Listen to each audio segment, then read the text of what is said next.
For our anniversary, my wife insisted on inviting her friends. That's when her guy best friend, who I was meeting for the first time, got hammered. Hey, remember that one time we got wasted? He slurred, draping an arm over my wife's shoulders. We ended up taking a bath together. Was that at my place or yours? A chorus of suggestive whoops and whistles erupted from our friends. My wife, Ava, blushed, her tone more playful than angry. Dylan, what are you talking about? Look how much you've had to drink, saying crazy stuff in front of my husband. Dylan shot me a sideways glance. Hey man, friends are all about having a good time. Loosen up a little. Whoa, Dylan's got stories. Damn, Ava, you play for keeps. And with your husband right here. The eyes of Ava's friends all swiveled to me. I smiled. Slowly, I placed my knife and fork on the plate, dabbed my lips with a napkin, and then looked at Dylan Hayes. Since we're all playing for keeps. I paused, letting the words hang in the air. Then I guess I'll go big tonight, too. I picked up the half-full bottle of Royal Salute from the table, stood, and walked over to Dylan. The smug look on his face hadn't quite faded before a flicker of confusion replaced it. The next second, the heavy glass bottle met his temple with a clean, sharp impact. Crack! The sickening thud silenced the entire private room. Whiskey and blood streamed down Dylan's face. He clutched his head and let out a blood-curdling scream. Lucas, what the F is wrong with you? The room exploded into chaos and shrieks. Ava stared for a few seconds, then rushed to Dylan's side. Dylan, oh my God, are you okay? She whirled on me, her voice shrill. Lucas, are you insane? Why would you hit him? I looked right at her. It's just a game, right? What's wrong with going big? I shrugged. Aren't friends supposed to have a good time? Well, now I'm having a good time. She was speechless, so she defaulted to damage control. We were just drunk back then. Nothing happened. He's just joking around. I pulled a few napkins from the dispenser, walked over to Dylan, and held them out. He flinched away from me, terrified. I pressed the napkins into his hand, my voice as calm and soothing as if I were talking to a child who'd misbehaved. Sorry about that, man. I thought we were all buddies here. We're all just joking around, right? No hard feelings. Beneath the pain and fear, his eyes burned with hatred. Good. Just then, my phone rang. It was my assistant, Leo. I answered, listened for a moment, then announced to the room. Urgent business at the office. I have to go. I turned and walked out without a backward glance. Behind me, Ava's voice was a desperate cry. Lucas, you get back here, you bastard. I didn't break my stride, just tilted my head back slightly. Are you coming or not? She froze, looking from me to Dylan moaning on the floor. He, clutching his head, couldn't resist a final, passive-aggressive jab. Ava, it's fine. I'm fine. You should go with your husband. Don't make him angry. Ava grit her teeth, grabbed her purse, and followed me out. The ride home was thick with a tension that felt like it could shatter glass. The reek of alcohol filled the car as she, slurring through a fresh wave of tears, kept insisting it was no big deal. No big deal. My knuckles were white on the steering wheel. The guy tells me to my face he took a bath with my wife, and it's no big deal. I didn't say a word. Half an hour after we got home, Ava emerged from the bathroom, her eyes puffy and red. Lucas, what is your problem? Today is our wedding anniversary. Did you have to ruin it like this? You've completely humiliated me. I looked at her, my voice flat. So, she did remember what today was. Your humiliation. My question stopped her for a second, but she quickly found her footing. Did you have to hit him that hard? He's got a huge gash on his head. He needs stitches. Her voice rose. He's my only guy friend. What more do you want? Do you want to drive away everyone in my life until you're satisfied? Is that how much you need to control me? I finally lifted my eyes to meet hers. So, let me get this straight. He's allowed to casually humiliate your husband, and I'm supposed to smile and applaud him for it? That's not what I meant, she shot back, launching into a tantrum, her go-to tactic. But he's my best friend. We grew up together. Why can't you just be the bigger person? I stood up and walked toward the study. I had no interest in listening to this pointless noise. You have one night, I said, pausing at the door. One night to figure out exactly who humiliated whom. Just before the door clicked shut, I added one last thing. And if you can't figure it out, then don't bother. The next day, Ava's text was a complete reversal. Honey, I was so wrong last night. I booked a table at your favorite steakhouse. I'll be waiting for you after work. She was already there when I arrived, wearing the white dress I always liked, her eyes still a little red, the picture of contrition. Lucas, you're here. I'm so sorry. I was awful yesterday. Dilla didn't mean it, either. He grew up in Europe, you know. He's just more open when he talks. He doesn't have a filter. He knows he messed up. He was texting me all night, apologizing. I sliced into the A5 Wagyu on my plate, not looking at her. All I could picture were Dylan's eyes last night, filled with a venomous, triumphant challenge. That wasn't the look of a friend. When I remained silent, she ventured, "Honey, Dylan's been so good to me. He's like a brother." She took a breath. "Maybe, in the future, you could try to be friends with him." Is there really such a thing as a platonic friendship between a man and a woman like that? I set down my utensils, took a sip of water, and still said nothing. Soft jazz filled the silence of the restaurant. I remembered the first time I met her, for years ago, at a dinner hosted by her father. She was wearing a white dress then, too. Quiet, sitting in a corner, her eyes clear and filled with a mix of admiration and curiosity for me, the up-and-coming tech mogul. Her father had told me, "She's a good girl, always been quiet, doesn't have a messy group of friends." Her only guy friend moved abroad, and she's been even more of an introvert since. Back then, I thought I was marrying a delicate flower from a greenhouse, one who needed careful protection. But now, sitting across from me, she was cautious, walking on eggshells. With her pack of sycophants, though, she could laugh without restraint, without a single taboo. People change. Or maybe this was the real her, the one I'd never seen. My silence was making her anxious. She clasped her hands together, leaning forward just enough to show a tasteful amount of cleavage. "Lucas, please don't be mad anymore. I promise I'll never let them make jokes like that again." Just then, her phone buzzed. A FaceTime call from one of her friends. She instinctively moved to decline it, but my sharp glance stopped her. "Answer it." She had no choice. The screen lit up with the heavily made-up faces of several of her friends. "Ava, so, how's the groveling going with your big shot CO? Forget him. Let's get to it. Next week's pajama party is booked." "Yeah," and Dylan said, to make it up to us and to get the party started, he's going to wear that black thong. He's going to be our one and only boy toy. The color drained from Ava's face. She fumbled to end the call. "You guys stop talking nonsense. I'm at dinner." I took the phone from her hand. I looked at the frozen, painted faces on the screen and said calmly, "That party you were just talking about sounds interesting." Then, I turned my gaze to Ava's ghostly white face and smiled. She'd love to be there. I'm sure she's already debating whether to wear the black lace or the white silk. With that, I hung up. Ava was trembling and immediately held up 3 fingers as if taking an oath. "Lucas, I don't know what they were talking about. I swear, I would never go to some stupid party like that." Her voice cracked. "If I go, I hope I drop dead from a disease." I wiped my mouth with my napkin and stood up. I looked at her face, a mask of sincerity, and laughed to myself. Knowing her, she'd absolutely go. Let's hope so. After that night, Ava was unusually well-behaved for a few days. She didn't mention Dylan, came home on time every evening, and even tried her hand at making gourmet soup. The soup tasted indescribable. On Friday, she presented me with a bowl of murky, black liquid. "Honey, try it. I spent all afternoon on this." I didn't move. Her eyes welled up. "You're still mad at me." I just stared at her face, a study in obsequiousness, and felt nothing. That evening, she suddenly announced she was staying at her parents' house for the night to keep them company. She was dressed to the nines and wearing the limited edition perfume I'd bought her. A few moments after she left, Leo called. "Boss, Mr. Henderson has arrived. The meeting is for 8 p.m. tonight at the Apex Club in the city." Understood. The club manager personally escorted me to the executive suite on the top floor. Through the massive floor-to-ceiling windows, I had a clear view of the VIP lounge in the adjacent building, its lights blazing, figures moving inside. Leo, following behind me, let out a low whistle. "Wow, the girls these days really go all out, huh? A full-blown lingerie party."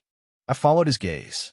A crowd of women in various states of revealing sleepwear writhed and laughed like a pack of wildcats in heat. My eyes landed on one figure in particular, clad in black lace. It was Ava. Leo recognized her too and immediately shut his mouth. Just a few days ago, she was swearing on her life she wouldn't go. Looks like her life isn't worth much. I pushed open the suite door and walked straight across the sky bridge connecting the buildings. The door to their lounge wasn't locked. The scene inside was even more vivid up close. Ava had lost a party game and was being forced to pass a cherry, mouth to Dylan, who was wearing nothing but a black thong. Her own black lace teddy was practically transparent. Amid the jeers and catcalls of her friends, Dylan wore a triumphant smirk and opened his mouth wide. I didn't watch anymore. I kicked open the heavy lounge door with a single, violent motion. Bang! The explosive sound ripped through the room, jolting everyone into terrified silence. When they saw me, Ava's friends let out piercing screams. The cherry dropped from Ava's mouth. Her face was as white as a sheet. Dylan, however, just laughed. He licked his lips, a clear challenge in his eyes. I thought we said no guys allowed. Mr. Thorne, your need for control is really something else. Ava snapped out of her shock and started making excuses. Lucas, what are you doing here? We were just playing a game. I walked over to her, stripped off my suit jacket, and threw it over her, covering her half-naked body. You can play all the games you want later, I said, my voice dangerously low. First, we're getting a divorce. Divorce. Ava's voice trembled. Over this. Lucas, just let me explain. She reached for my arm, but I pulled away. Right now, you are still Mrs. Thorne. Go change out of that ridiculous outfit. I grabbed her wrist and dragged her toward the bathroom. Inside, she was still sobbing. Lucas, we were just joking around. Everyone was having fun. I admit, things got a little out of hand tonight. Just then, the bathroom door creaked open. Dylan, wearing only a towel, leaned against the doorframe, a sleazy grin on his face. Lucas, let go of Ava. Can't you see she doesn't want to go with you? I looked at him and chuckled. Are you talking to me? My wife is in a bathroom trying to change, and you just barge in like this? That's not a great look, is it? Before he could process my words, I drove my foot into his stomach. I grabbed a fistful of his hair and slammed his face against the marble countertop. Thump, thump, thump. He was completely powerless, his protests turning into muffled whimpers. I let go, and he slid to the floor like a pile of wet laundry. His eyes, though filled with terror, held something else. A hidden glint I couldn't quite place. I looked down at him. That's twice now. My voice was cold. A third time, and I'll make you disappear from New York. Without another glance at a shell-shocked Ava, I smoothed out my shirt and walked out of the bathroom. Back in the executive suite, a woman in a powerful red pantsuit was sitting on the sofa, radiating authority. It was Isabella Chun, the biggest material supplier out of Chicago. Leo was in the middle of a presentation, and they were sharing a laugh. The door was thrown open violently. Dylan, clutching his still bleeding forehead, stormed in with Ava, who had changed back into her clothes. He pointed a shaking finger at me, his face a mask of vindicated glee as he addressed Isabella. Well, no wonder you were in such a hurry to leave. You had a little rendezvous set up. He turned his full attention to her. Ma'am, you need to see this man for who he really is. The guy you're meeting with just finished beating up his wife's friend and is now on a date with you, a violent, controlling maniac. Ava chimed in, tears instantly streaming down her face. Lucas, I was so wrong about you. We're not even divorced yet, and you're already lining up your next conquest. Dylan pulled out his phone, aiming it at me and Isabella. Let's show everyone what the great Lucas Thorne is really like. The man who pretends to be so above it all, cheating on his wife right in front of her. I just smiled. I ignored him and turned to Isabella. My apologies, Miss Chun. A small domestic issue. Please excuse the interruption. Then I gave Leo a look. He understood immediately. Mr. Reynolds, he said into his phone, his voice sharp, this is Leo Chun, Mr. Thorne's executive assistant. Is this how the Apex Club handles client privacy? Letting just anyone barge into a confidential business meeting with Mr. Thorne. He paused. If you can't handle this, I imagine New York City will soon find it has no need for the Apex Club. The voice on the other end was frantic. Mr. Chun, Mr. Thorne, a misunderstanding, a complete misunderstanding. I'm on my way up to handle it personally. Seconds later, the club manager, followed by several large security guards, tumbled into the suite. He bowed repeatedly to me, his face slick with sweat. "Mr. Thorne, I am so sorry. This was a failure of our security. Rest assured, I will give you a satisfactory resolution." He spun around and barked at the guards. "Give me their phones." The guards moved in. Amid Dylan's protests, they snatched his phone, threw it to the ground, and crushed it under a heavy boot. Ava went ballistic. "What are you doing? What gives you the right to destroy our property?" She pointed at me. "Lucas, you can conduct your business. I won't stop you. But you have to apologize for having them attack us." I was about to respond when Isabella, who had been silent until now, slowly set down her wine glass. She looked at Ava, a slight smile on her crimson lips. "Sweetheart, if you want to handle a man like Lucas Thorne, tears and tantrums aren't going to cut it." Her gaze was dismissive. "Your little act wouldn't even get you a seat at the table." She then turned back to me, extending a hand. "Mr. Thorne, your family drama is certainly entertaining, but I'm more interested in our partnership." "A pleasure doing business with you," I said, shaking her hand. Beside us, Leo adjusted his glasses and murmured, just loud enough for everyone to hear, "It appears we'll need to find a new first lady to give the keynote at next year's company gala." The blood drained from Ava and Dylan's faces. "That kid, he gets me." I stood to escort Isabella out. "Leo, take care of this. I want it cleaned up before I get home." Ava was still screaming as I left. "Lucas, don't you walk away from me. You explain yourself." I didn't look back. I was pouring myself a drink at the villa when, less than 10 minutes later, Ava returned. Leo had clearly handled things and sent her home. She didn't come in crying. She came in furious. "Lucas, you went too far. How dare you embarrass me like that in public," she yelled. "You're carrying on with that Sean woman behind my back, and I haven't said a word, but I can't have some fun with my friends. You can flirt with your female clients, but I can't even have a guy friend? That is such a double standard. You have no respect for me." I stared up at the crystal chandelier, gently swirling the whiskey in my glass, treating her as nothing more than background noise. Seeing I wasn't reacting, she seemed to run out of steam and decided to graciously offer me an exit. She walked over and stood before me, looking down her nose. "Fine. For Dylan's sake, I'll let it go this time. I'll pretend you never heard him. And you could drop this nonsense about divorce. We're going to go back to how things were." She crossed her arms. "And from now on, you stay out of my business with my friends." I took out my phone, dialed Leo, and put him on speaker. Leo's calm, professional voice filled the room. "Boss, the partners at the law firm are on standby. Regarding your divorce from Mrs. Thorne, would you like them to deliver the separation agreement for immediate signature? Or shall I schedule an appointment for tomorrow morning?" The look of magnanimous forgiveness on Ava's face froze and then shattered. She stared at the phone in my hand, utterly stunned. I hung up and finally looked at her. "Ava, for 4 years, I gave you a life that every woman in this city would envy. The designer bags you wanted, the limited edition sports cars, the penthouse in the heart of the city. Was there anything I ever denied you? I gave you my complete trust and freedom. I never questioned your parties, your friends, your spending." My voice was flat, devoid of emotion. "Because of me, your father went from being a minor supplier to a top 3 player in his industry. With my investment, your sister is living the life of financial freedom she always dreamed of. I thought everything I gave you would be enough to earn your loyalty. But what you gave me in return was endless vanity, recklessness, and stupidity." I stood up. "I'm done." She completely unraveled, collapsing to her knees and crawling toward me, grabbing my hand. "No, Lucas, it's not like that. I love you, I really do. I was scared. You're so powerful.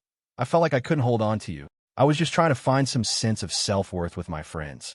I pried her fingers off my arm, walked to the closet, and took out a trench coat. As I put on my shoes at the door, I said, "I'm staying at a hotel tonight. You and your friends can have this place. You can play your games and find all the self-worth you want." My hand was on the doorknob when I delivered the final blow. "Leo will be here in half an hour with the divorce papers. Sign them, and we can end this without a war." "If you don't," I said, opening the door, "you'll regret it." The sound of shattering porcelain and her hysterical screams followed me out.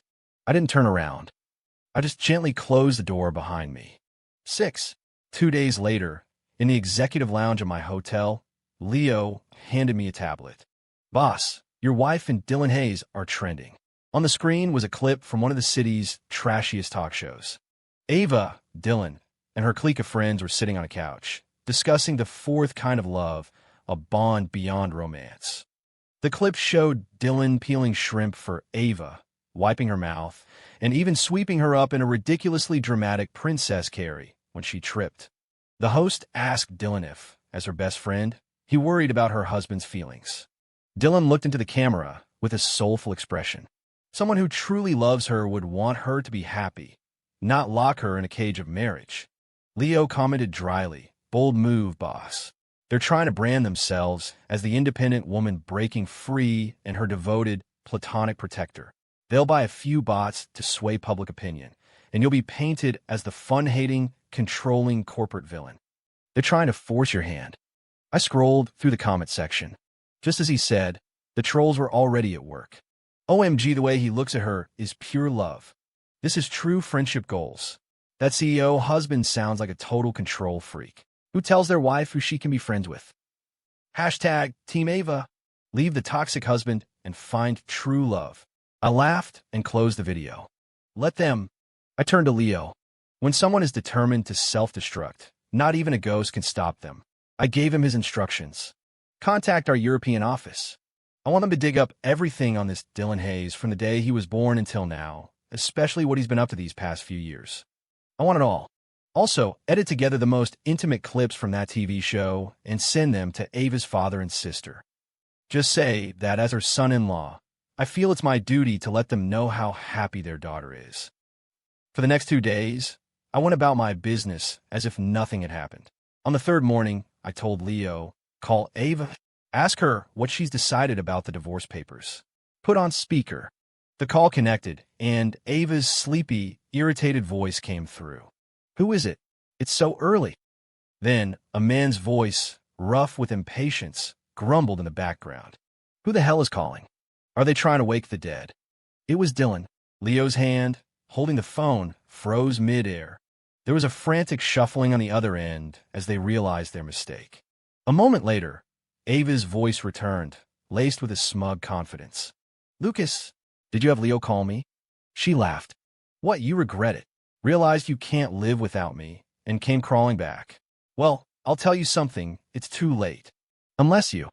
I cut her off with a flick of my chin at Leo. He immediately ended the call. The next second, Leo, who was always the consummate professional, exploded.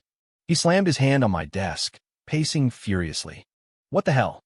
Those two shameless bastards. They think they're such a prize. He got more worked up, plopping down in my executive chair and grabbing my coffee cup as if to smash it. Regret it? Seriously? One's an idiot, the other's a snake. Together they're just. He was so caught up in his tirade that he didn't notice me just sitting there, watching him. When he finally looked up and met my murderous gaze, he shot up from the chair, as if it were electric. Slap! Slap! Without a moment's hesitation, he hit himself twice across the face hard. Boss, I'm so sorry. I'm an idiot. I let my anger get the best of me. I looked at his reddening cheeks and finally spoke. Give me the file from the European office, and tell the PR department and our media contacts to get ready. It's time to go to work. 7. Ava's call came, her voice sharp and screeching. Lucas, did you delete my fingerprint from the door lock? What is wrong with you? And you sent that video to my father. Do you have to air our dirty laundry for the whole world to see? I watched the traffic flowing on the street below. Yes, I said calmly. The whole world needs to know about you and him. A text from Dylan followed, dripping with threats. Lucas, don't push it. Ava was just drunk. It was years ago. We took a bath, so what? Nothing happened. As for the party, I played games with everyone, not just your wife. What are you so jealous about? I replied with 2 words. Check TMZ. Less than 2 minutes later, another text arrived. You son of a bitch, you had me investigated? That afternoon, a bombshell story dropped across every major entertainment news outlet and social media platform. Shocker. Breakout reality star Dylan H. Exposed for massive gambling debts, served as high-end gigolo for wealthy women in Europe.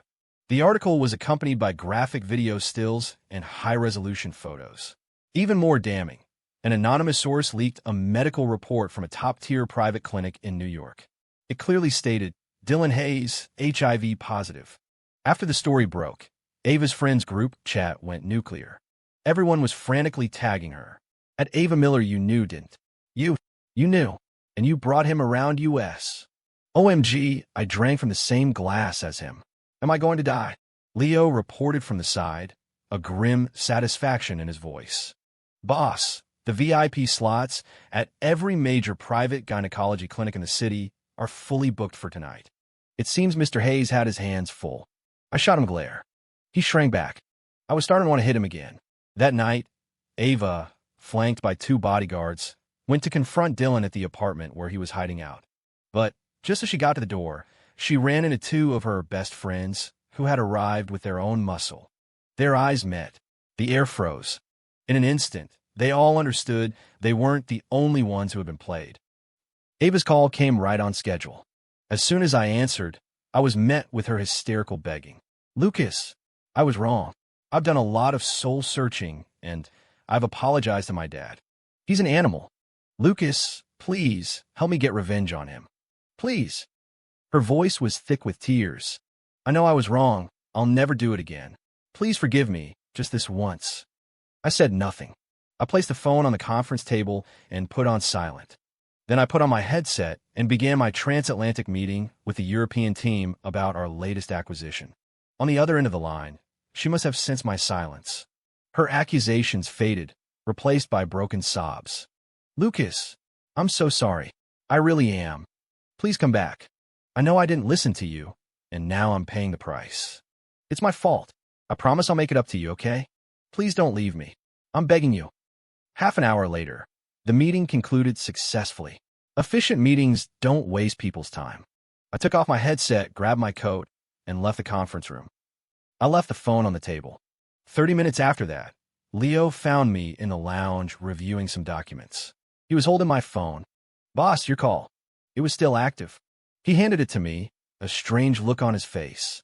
I picked it up, and Ava was still on the other end, crying about how sorry she was. He cleared his throat and, in a perfect imitation of my tone, recounted what he'd said to her. Mrs. Thorne, my apologies, but Mr. Thorne left the office over half an hour ago. Then I asked her, who exactly have you been apologizing to for the past hour? The other end of the line went dead silent. Then a choked, disbelieving what? Then nothing. Leo hung up. The next morning, Leo's voice came over my office intercom. Boss, Ava and her family are here. They're at the front desk downstairs and are demanding to see you. I looked down at the documents on my desk. Let them wait in the lobby. When I finally went down, Ava's father, Mr. Miller, looked terrible, but he managed to force a smile. Lucas, you finally decided to come down. Ava's sister was dabbing at her eyes. Lucas, she knows she was wrong. She was tricked by that monster. For the sake of your 4 years of marriage, please, just give her one more chance. I looked at Mr. Miller calmly. Mr. Miller, you know as well as I do whether she was tricked or not. The divorce is happening. Her sister jumped in. What's this talk about divorce in a family? Ava just likes to have fun. What young person doesn't? You can't just... I cut her off. Those boutiques I invested in for you. I could take them back at any time if you'd rather not have fun with them anymore. Her face went pale. She said nothing more. Seeing that the soft approach wasn't working, Mr. Miller tried to play hardball. He slammed his hand on the reception desk and stood up, his voice dripping with righteous indignation. Lucas, let me ask you, if it weren't for that contract I gave you back in the day, your company would have gone under. Have you no conscience?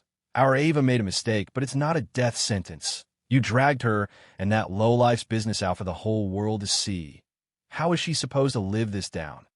Where are we supposed to hide our family's face? I looked at them and laughed. Mr. Miller, that contract made you more money than your company would have seen in a lifetime. I don't owe you a thing.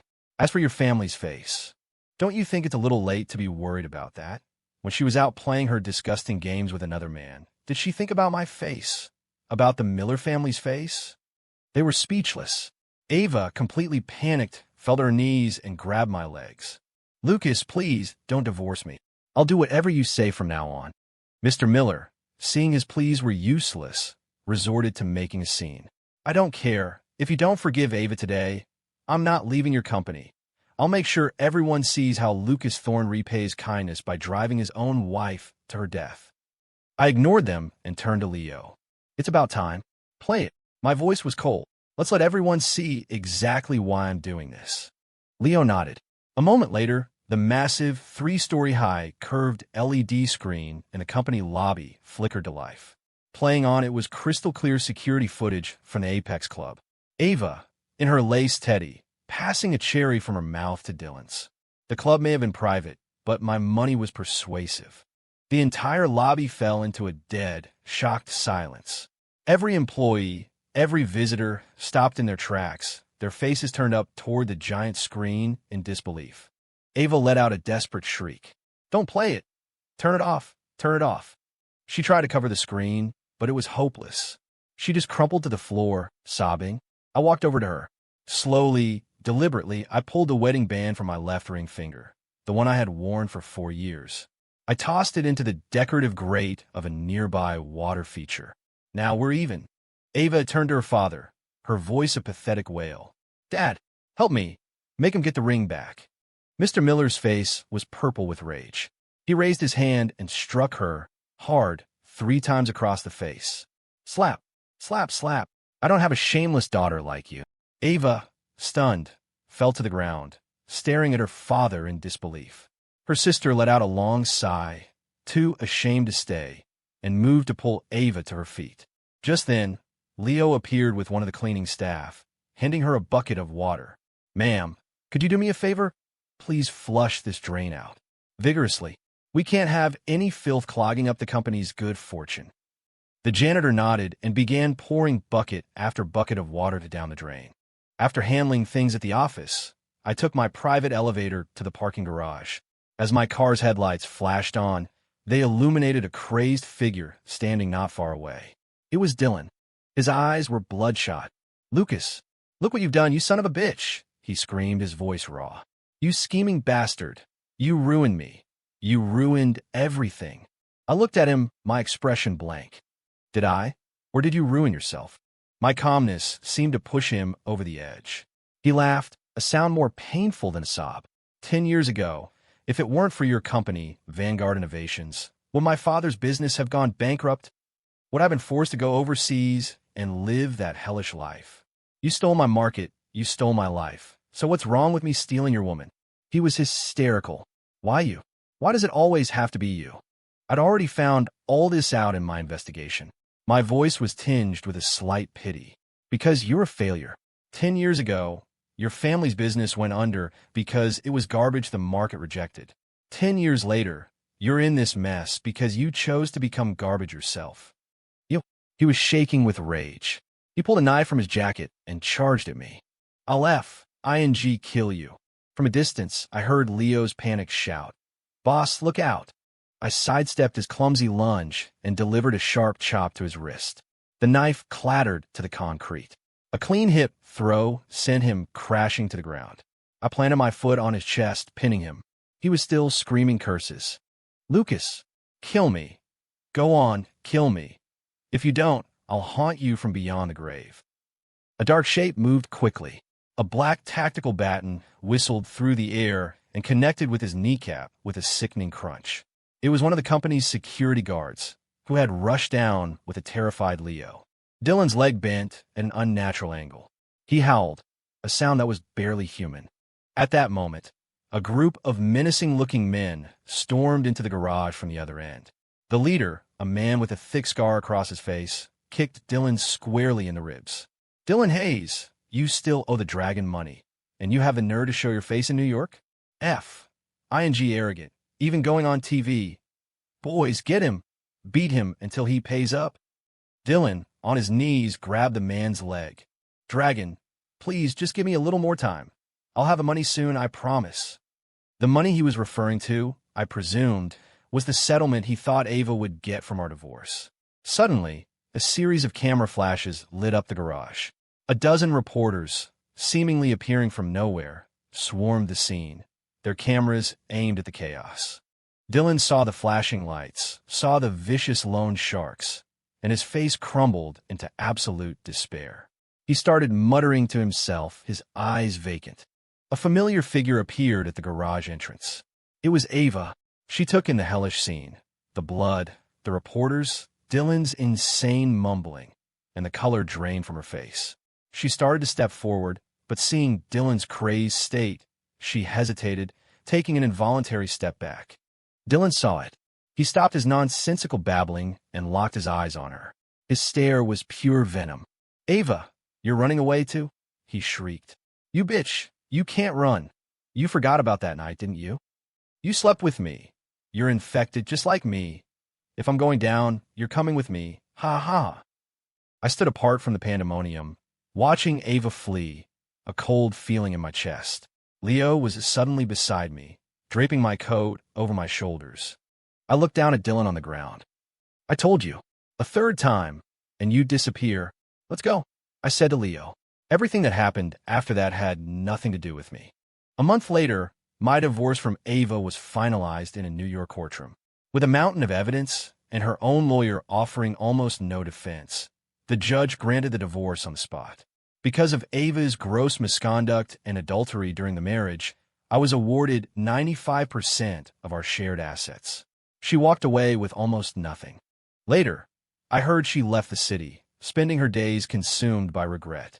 Her luxury goods were quickly sold off to pay for her living expenses and medical bills. Mr. Miller's company, having lost Vanguard Innovations as its biggest client and reeling from the public scandal, saw its stock plummet into bankruptcy. My investment in her sister's boutiques was pulled, and they shut down soon after.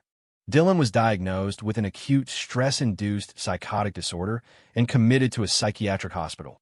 They say he spends his days screaming that reporters and loan sharks are chasing him. As for her friends, they scattered like rats the moment they learned of Dylan's diagnosis, taking to social media to proclaim their innocence and paint themselves as victims of Ava and Dylan's deception.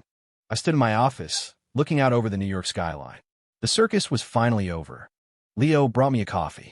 "Boss, I've concluded that this whole affair teaches us one thing. Never engage with an opponent whose IQ is below average. It lowers the tone for everyone."